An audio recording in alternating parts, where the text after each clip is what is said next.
Salut, aujourd'hui on va commencer la lecture et l'explication du texte même puisqu'on a dans des vidéos précédentes terminé l'explication des éléments du paratexte.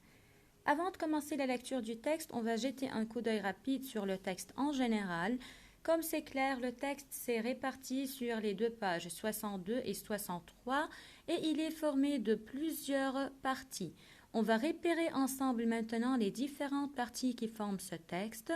Selon la typographie ou bien selon l'écriture du texte, regardez avec moi bien, il y a plusieurs parties. La première partie du texte est où? La première partie, c'est le chapeau qui est ici en haut. Regardez la petite écriture italique, donc c'est le chapeau. Le chapeau vient toujours sur la tête du texte, en haut, comme le chapeau qu'on utilise. Donc le chapeau du texte vient comme une introduction.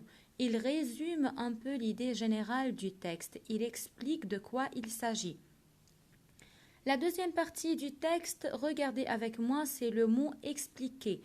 Il y a un mot en gras suivi de 2 points. Alors, quand on voit les 2 points, c'est-à-dire il y a une explication. D'accord?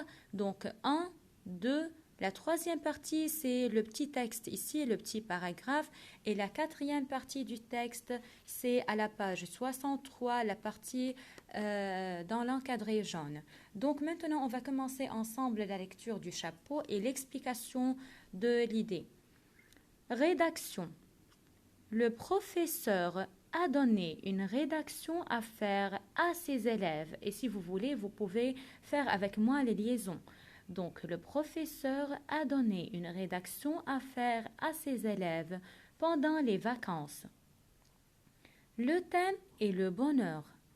Théophile entreprend des recherches auprès de son entourage et dans les livres pour pouvoir faire son travail.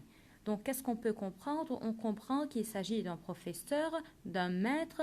Il a donné un devoir acquis à ses élèves. Un devoir de quoi? De grammaire? Non, un devoir de rédaction.